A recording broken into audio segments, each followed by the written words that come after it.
Food and agriculture organization corporate statistical database का ये question है और ये इंडिया के मिल्क प्रोडक्शन से रिलेटेड क्वेश्चन है।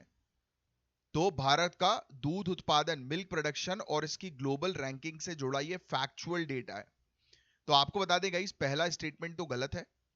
इंडिया जो है, इसमें लिखा है कि सेकंड रैंक पर आई थी पूरे दुनिया भर में मिल्क प्रोडक्शन के मामले में 2021-22 में। तो आपको बता दें कि ministry of fisheries, animal husbandry and dairying और FAO-STAT, food and agriculture organization के ऑफिशियल डेटा के मुताबिक भारत कई सालों से दुनिया का सबसे बड़ा यानी कि नंबर 1 मिल्क प्रोड्यूसर है, ना कि दूसरे नंबर पर आता है। यह फैक्ट ध्यान में रखना।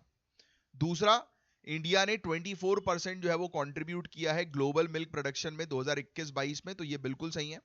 वर्ष 2021-22 में इंडिया ने ग्लोबल मिल्क प्रोडक्शन में योगदान दिया है जो 24% था। अभी बताओ कि लेटेस्ट ईयर, अभी जो साल चल रहा है, उसमें इंडिया का क्या मिल्क प्रोडक्शन के मामले में कितना इंडिया जो है वो प्रोड्यूस करती है मिल्क को, उसके आंकड़े थोड़ा सा मुझे कमेंट बॉक्स पे लिखकर बताएं। तो ये सिर्फ इन दोनों स्टेटमेंट में से सिर्फ दूसरा स्टेटमेंट करेक्ट है।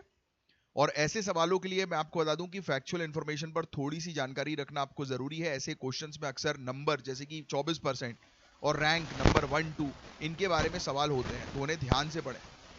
ऐसी जानकारी के लिए इंडियन गवर्नमेंट के मंत्रालय यानी कि मिनिस्ट्रीज की annual reports, economic survey, NITI Aayog के डॉक्यूमेंट सबसे रिलायबल होते हैं। और कभी कभी सवाल रैंकिंग और टोटल प्रोडक्शन में अंतर पूछ लेते हैं।